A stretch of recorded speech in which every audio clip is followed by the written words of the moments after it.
பேசுறாங்களே, நான் வந்து காஞ்சிபுரத்துக்கு போய் காஞ்சிபுரம் பட்டு வாங்கணுமான்னு. அதே தானுங்க நானும் கேக்குறேன். நீங்க வாங்கக்கூடிய பொருள் இருக்கு பாத்தீங்களா, அது எந்த அளவுக்கு உண்மையானது நீங்க நினைச்சு வாங்கிட்டு இருக்கீங்க ஆன்லைன்ல? ஆத்தென்டிகேட் ப்ரொவைடர் அசோசியேஷன் ஒரு இன்ஸ்டிடியூஷன் வந்துட்டு ஒரு சர்வே எடுத்தாங்க டெல்லியில. கிட்டத்தட்ட 17 ஸ்டேட்ல எடுத்தாங்க. அந்த 17 ஸ்டேட்ல 80% ஆன்லைன்ல விற்கக்கூடிய பொருட்கள் அத்தனை போலியானது, டூப்ளிகேட்ஸ். நீங்க ஒரிஜினல் யூஸ் பண்ணிட்டு இருக்க பொருட்கள்லாம் வந்து டூப்ளிகேட்ஸ்.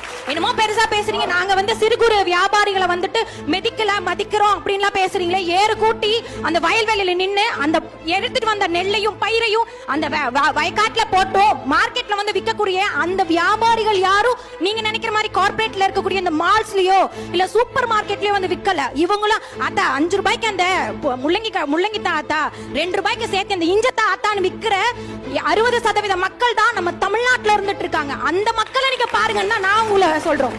இன்னைக்கு இருக்கக்கூடிய எல்லா தலைமுறையும் நம்ம அந்த கார்ப்பரேட் டெவலப்மெண்ட்க்கு நம்ம பேசணும். நம்ம கூட இருக்கிற அப்பத்தாவும் நம்ம ஆத்தாலும் பொழைக்கிறதுக்கான விஷயத்தை நம்ம இன்னைக்கு பேசணும். வணிக வியாபாரிகளோட வளர்ச்சி, அக்ரிகல்ச்சரோட வளர்ச்சி மட்டும்தான் நம்ம நாட்டோட வளர்ச்சிங்கிற மறந்துடாதீங்க.